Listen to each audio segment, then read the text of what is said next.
Bismillah, walhamdulillah, wassalatu wassalam ala rasulillah. Louange à Allah subhanahu wa ta'ala, Seigneur de l'univers, et paix et bénédiction sur le prophète Mohammed sallallahu alayhi wa sallam. Chers frères, sœurs, on vous souhaite la bienvenue à votre émission préférée, Sungalo Wajuli, sur votre chaîne préférée, thème 1 dans ces mois bénis de Ramadan. On vous dit Assalamu alaikum wa rahmatullahi ta'ala wa barakatuh. Que la paix et la bénédiction d'Allah nous accompagnent. Qu'Allah subhanahu wa ta'ala nous accorde la baraka de ces mois bénis de Ramadan. Le mois de Ramadan est un mois d'adoration, un mois de purification, un mois où le musulman cherche à se perfectionner et cherche à améliorer sa foi, à renforcer sa foi et sa croyance. La foi qui est basée sur les 6 piliers de la foi, commence par la foi à Allah subhanahu wa ta'ala, l'imanu billah, que c'est Allah qui a créé l'univers, que c'est lui qui mérite d'être adoré et que Allah subhanahu wa ta'ala, il a des noms et des attributs et nous devons lui accorder cela. Et deuxième pilier de la foi qui est de croire aux anges, les anges qui ont été créés par Allah subhanahu wa ta'ala, qui n'ont pas de désir et qui ne font que d'obéir à Allah subhanahu wa ta'ala. Yaf'aluna ma la ya'suna Allah wa yaf'aluna ma yu'marun. Ils désobéissent pas à Allah subhanahu wa ta'ala, ils exécutent correctement l'ordre d'Allah subhanahu wa ta'ala. Ensuite, troisième pilier de la foi qui est la foi au livre révélé de Dieu, qui est la volonté d'Allah subhanahu wa ta'ala, ou la description de la voie qu'il faut suivre pour pouvoir réussir dans la vie ici-bas et réussir dans la vie de l'au-delà. Et ces voies sont venues, nous sommes expliquées par l'intermédiaire des messagers qui, la foi à ces messagers représente le 4e pilier de la foi en islam. Le 5e pilier de la foi en islam, c'est de croire au destin et la prédestination. Et le 6e pilier de la foi, c'est de croire au jour du jugement dernier. Aujourd'hui, nous allons aborder la foi au destin et à la prédestination. Allah subhanahu wa ta'ala, dans sa sagesse, il nous a créés, il nous a mis dans ce bas monde. Il y a certaines choses qui sont prédéterminées, dont l'être humain ne peut pas changer, ne peut pas influencer. Et cela a été fait par la sagesse d'Allah subhanahu wa ta'ala. Dieu, dans sa sagesse, dans sa connaissance, il a établi ces choses. Et l'homme ne peut pas changer cela. Par exemple, le lieu de naissance, qui d'entre nous a choisi son lieu de naissance? Qui d'entre nous a choisi son père ou sa mère? Que je veux que c'est X qui soit mon père ou c'est Y qui soit ma mère. Et qui a choisi son sexe? Je vais être homme ou femme. Et qui d'entre nous a fait le choix? Je vais être l'aîné de la famille ou le benjamin de la famille. Et qui a fait le choix?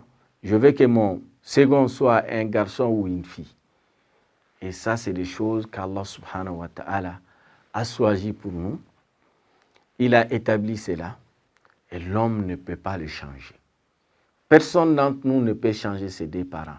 Même si tu ne reconnais pas ton père ou ta mère, mais tu ne peux pas le changer, ton père biologique. Il a ses germes, il a ses trucs dans ton sang, tu ne peux pas le changer. Ça, c'est quelque chose qui a été choisi par Allah subhanahu wa ta'ala. Donc, ça, c'est des choses où l'homme ne peut pas influencer. On te demande, Allah te demande de croire à cela, d'accepter cela et de travailler en conséquence. Ça fait partie des épreuves qu'Allah t'a fait soumettre. Tes 2 parents, souvent, tu peux tomber sur des parents qui sont difficiles à gérer. Allah veut te prouver, est-ce que tu seras patient avec eux? Est-ce que tu vas les supporter? Est-ce que tu feras tout pour donner leurs droits? Tu peux être aussi issu d'une famille, peut-être tu peux avoir des difficultés, mais c'est pour voir comment tu vas gérer, comment tu vas te comporter, comment tu vas voir Dieu. Et ça, c'est des choses qui sont déjà préétabli, tu ne peux pas l'influencer, tu ne peux pas changer. Mais il y a certaines choses qui sont liées à la volonté de l'homme, et cette volonté aussi est confirmé par Allah subhanahu wa ta'ala.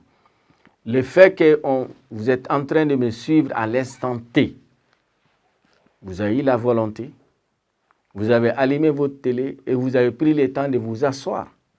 Donc, là, vous avez eu la volonté. Et ça, c'est quelque chose qui est lié à vous. Vous êtes libre de regarder comme vous êtes libre d'aller faire autre chose. Mais vous avez pris la décision de suivre. Donc, cela, on vous montre la liberté que vous avez pour faire cela. Et cela aussi a été validé ou ça a été confirmé par la volonté d'Allah subhanahu wa ta'ala. Donc Allah subhanahu wa ta'ala, il a laissé certaines choses à la volonté de l'homme. Il nous a donné la liberté et c'est pour cela qu'il nous dit فَمَنْ شَاءَ فَلْيُؤْمِنْ وَمَنْ شَاءَ فَلْيَكْفُرْ. Celui qui veut qu'il soit un bon croyant, qui pratique les enseignements de la religion, et celui qui veut aussi qu'il soit un rebelle, qui se rebelle, qui désobéisse à Dieu. Mais tu auras le résultat de ce que tu as fait, ce que tu as réalisé comme action, que ce soit du bien ou du mal, qu'Allah nous facilite le bien. Mais Allah nous dit dans le Saint-Coran que c'est lui qui nous a créés, nous a donné cette liberté. C'est pour cela qu'il y a le jugement, le jour de jugement dernier. On est jugé parce qu'on a une part de liberté, on a une part de responsabilité.